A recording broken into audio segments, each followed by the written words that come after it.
Any civilization, any nation in the history, they had the bad experience and they had the good experience. We are not angels living on this earth, we are human beings. So we have to treat ourselves as this fact. We are human beings, we do mistakes. We try to avoid the mistakes in our life, but at the end, we're human beings, and nobody is perfect, and nobody asks you to be perfect, as the word perfect means. But we try, as this is any human being dream, to be always looking for the truth and doing the right and saying the right and achieving the right, insha'Allah ta'ala. For that reason, Ikhwani, it's not shame on any person to say, I want to learn, I don't know. Everybody will respect you more, and they will deal with you in a very clean and a clear relation when you say, I don't know. Saying I don't know will raise your level in my eyes, in the eyes of the community. Because nobody knows everything, and nobody can claim that he knows everything except Allah subhanahu wa ta'ala and what he revealed to Prophet Muhammad, peace be upon him, alayhi salam, and the rest of the messengers and the prophets. You will face in your relation with the people the following statement. Have you heard or have you read that Prophet Muhammad sallam have done this in his life? And they consider this statement as a way to pull a hukum shari. They consider this as an evidence to put you down and to let you think, oh, yes, he didn't do that, so means this is haram, or this is bid'ah, or this is not acceptable. Khwani, the input is not correct. The input itself is not correct. For that reason, in Surah Maryam, after Allah subhanahu wa ta'ala mentions the Anbiya, أولئك الذين أنعم الله عليهم من النبيين من ذرية آدم وممن حملنا مع نوح ومن ذرية إبراهيم وإسرائيل ومن هدينا واجتبينا إذا تتلى عليهم آيات الرحمن خروا سجدا وبكيا, etc. Then he says, فخلف من بعدهم خلف أضاعوا الصلاة واتبعوا الشهوات فسوف يلقون غي الآيات. So after the model characters for us, our prophets, our messengers, and the people after them, they start what? Ignoring step by step from their education, their teaching, their way of life, up to the salah. The moment that you ignore the salah and drop the salah, you will follow your shahwa, your hawa, your desires, and that will be the moment that you will lose yourself. فَسَوْفَ يَلْقَوْنَ غَيَّ, the destruction from Allah subhanahu wa ta'ala for them in their life before death. You will see him in a miserable life, unstable, always complaining, always worried, always not happy, always sad. Why? Because he ignored as-salah. As-salah is the minimum ibadah you do as Muslim to protect yourself from being in the day of judgment in the hellfire. So this is very important. So let's go back to the theory that Prophet Muhammad did not do this, so why you do it in your life? This is not an evidence, this is not a method way to pull a hukum shari. Other than that, Ikhwani, if we go with this statement, you can see now 90% from the life of the human being these days means it's haram. Have the Prophet Muhammad, he prayed on a carpet? No. He didn't. So praying on a carpet is what? Haram. Have you hear him, he ride the Mercedes to the masjid? No. Have you hear him have the glasses? As what you do now, he has the glasses. Have you hear him do this and this? This is a crazy understanding, crazy methods of debating about hukum shari'i. It's not a joke, it's not a game, Ikhwani. Now you will see in the Facebook, in the communication between people. Have ya akhi ever you hear the Prophet did that in his life? What you will say, no, he didn't. So hey, this is bid'ah, this is haram. Those are al-jahala, and we have to fight those people in the knowledge, to teach and reteach and reteach, to have the expectation from the community. And you have to teach your kids. This is very important. Your wife, your family, you have to think wisely when you want to say about halal and haram. Al-Hukm al-Shar'i has its own methods to pull it out of the evidences. Now, the theory that I want to focus about today, the following. We have saying and we have doing of Prophet Muhammad sallallahu alaihi wasallam. He said something and he did something. Khwani, in the usul al-fiqh way of understanding of the fiqh, we go with his saying first or his doing first? Saying. Because let me give you an example. I am a teacher. I went to my class, and before I start teaching, I recite Surah Al-Fatiha, or I pray 2 rak'ah before I start teaching. But I didn't ask anybody to do what I did. So this is something I did it for myself, but I didn't command no one to do it. For that reason, the ulama says, if we have saying of Prophet Muhammad and doing of him, his saying first, then his doing second. This is number one. Number two,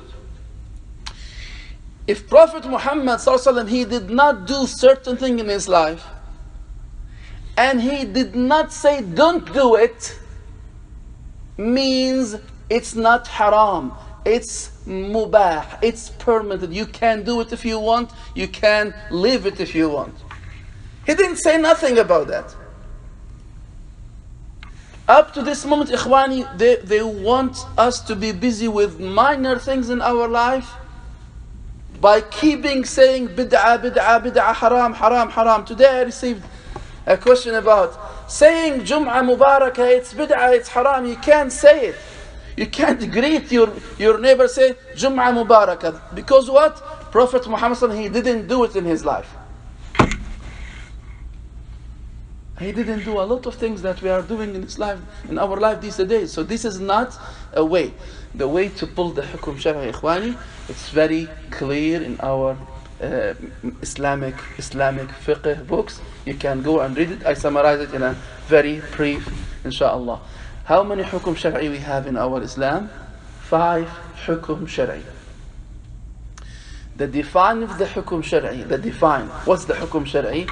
The fruit, the influence of the revelation from Allah to the people. When He say do, or He said don't do.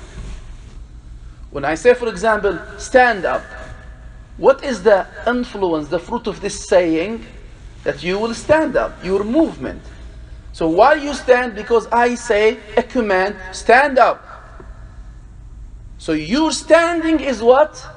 The fruit of my saying, and how you react to my saying, this is the Hukum Shar'i. When I say to somebody, don't laugh. Don't laugh, it's what? A command, a negative thing, to not to do thing. So you will stop laughing because there is a command from a certain person, he's over your level, saying, don't do that. Clear? But if I say, you have option to do or not to do, means it's what? Mubah. So al-ahkam al-shar'iyya, 5 hukum shar'i. Number 1, al-fard. Number 2, as-sunnah or al-mandub or al-mustahab, 3 names for the same thing. Number 3, al-haram. Number 4, al-makruh. Number 5, al-mubah. Those are the 5 hukum shar'i in our Islam.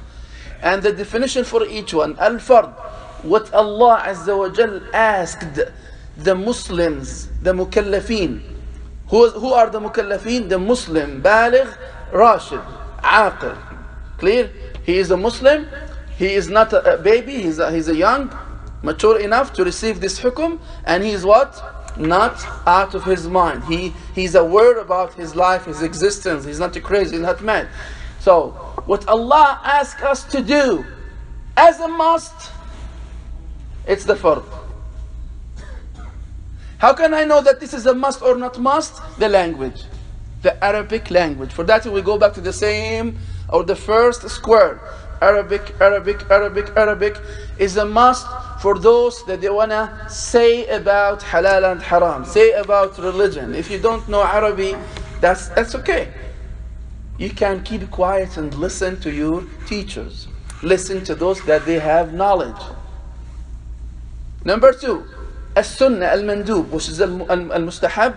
What Allah asked us to do it as recommendation. Not as a must, not as an obligation, a recommendation. I love you to sit on a chair, for example, if you can't stand praying. This is what? Fard? No, it's not fard. It's what? Mustahab. If you can't stand, don't treat yourself badly. Don't punish yourself. You can sit. You can sit. I recommended you to fast after the month of Ramadan 2 days a week, Monday and Thursday if you want. This is mustahab. Is it a fard? No, not fard. This is recommendation based on your ability, based on your healthy situation, based on your age, wherever, your life, the country, the time, etc., etc. This is al-mustahab, sunan. You pray 2 rak'ah after dhuhr, you pray 2 rak'ah after before dhuhr, 2 rak'ah before fajr. Those are sunan, mustahabbat.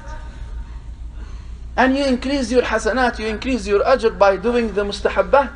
The nafila, you call it nafila in the Pakistani culture. Nafila. Yeah, this is nafila, extra. Al-haram, what Allah Azza wa Jal asked us not to do it as a must. Don't do that. And in Arabic, there is article called لا الناهية. لا تزنوا, لا تقتلوا, لا تكذبوا, لا. Don't do. And Allah explained to us why. He explained to us why, so we know what's going on. The number 4, al-makruh, the not recommended. Not recommended. What Allah asked us not to do it as a recommendation, as an advising.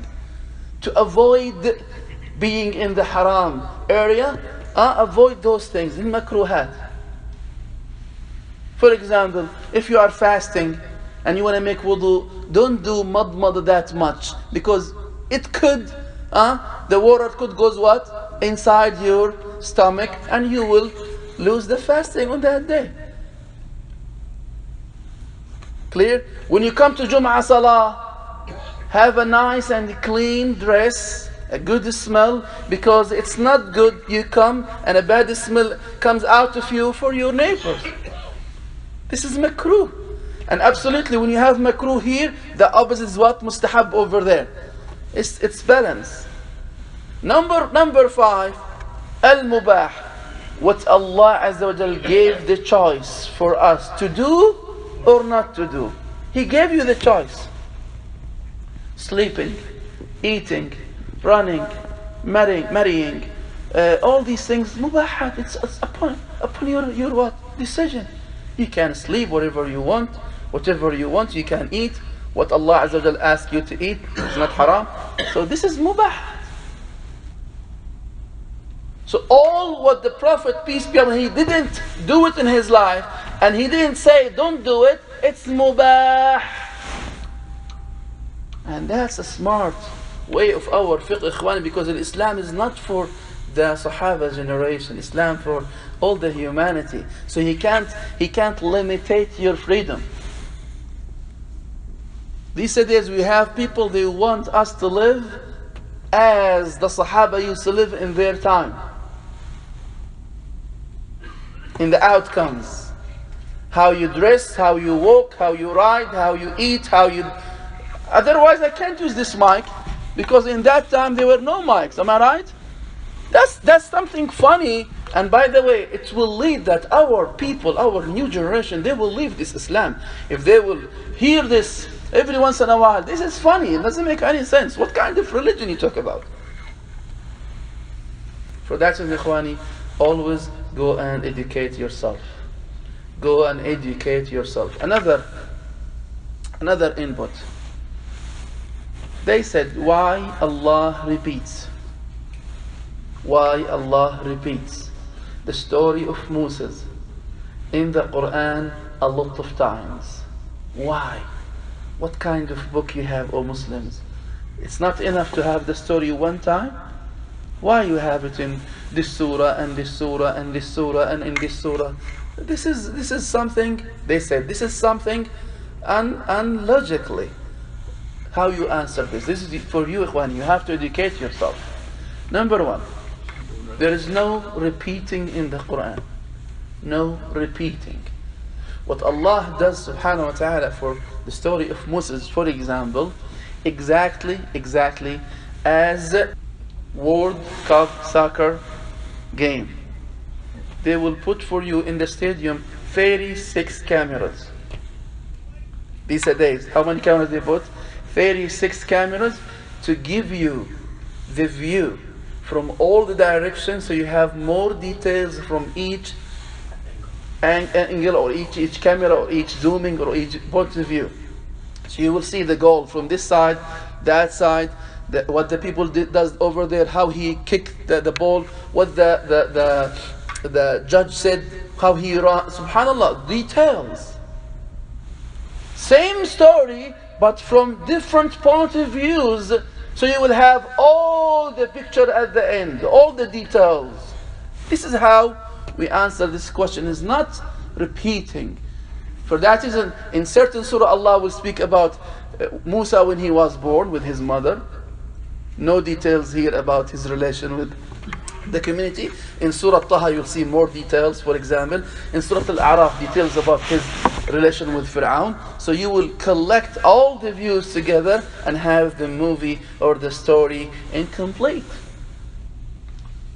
Those people, they want to hunt this ummah in these things. And some people, they are, wallahi, it makes sense. Why Allah repeat Surah Musa a lot of times? It's not repeating. Number three, another input they said it, and I want to educate you about, is the Prophet, he used to be illiterate? Is he jahil, ignorant? No. So they said, why Allah said in the Quran, An-Nabiyyu al-Ummi. An-Nabiyyu al-Ummi. Why a prophet, a messenger, he will ask his people to learn and he is not learning? Why he asked the people to read and he couldn't read or write? They said, what kind of prophet, what kind of an example for you, oh guys, you follow? Let's answer this. Number one, have you ever read in the book of the Arabs that Mecca used to have a kindergarten? In Mecca society, before Islam, they have kindergartens or schools? Never. So the society, and this is a common between everybody, they have never go to schools and learn writing and reading. This is the community of Mecca. They know how to speak, how to talk, but writing and reading, they don't have it. Prophet Muhammad ﷺ, before he became a prophet, he was among this nation, and he been raised as anyone in this nation. He knows how to talk, how to speak, but writing and reading, it wasn't something priority in that community. They kicked him out of school, so he went to the market and he became a businessman. So Prophet Muhammad ﷺ, when he was in the community, illiterate, he couldn't read and write, it was a miracle for him. So nobody will accuse him that, hey, you wrote the Quran by your hand, you learned this culture from other people and you put it down in a book. And Allah mentions that in the Quran a lot of times. So yes, our Prophet, before he became Prophet, he was Ummi. After he became Prophet, Allah taught him. Even if he didn't wrote any book or read any book, he has the power to read and write after he became a prophet. Because he used to lead the committee of writing the Quran immediately after the revelation came down to him. And he used to correct them, put this like this way. Don't put ya here in Ibrahim, Surah Al-Baqarah, Ibrahim without ya. Ibrahim outside Surah Al-Baqarah with ya. His command from Jibreel salam, so he knows. Exactly as when you say, he's a doctor, even if he's not now treating any patient, he's still a doctor. I can't say, you are not now treating the patient in the hospital, you are not doctor anymore. No, he's a doctor. He's a player even if he's not playing now. He's a player.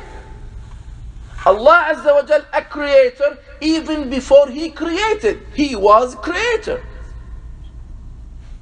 The singer, he's a singer even if he's not singing right now. He is a singer.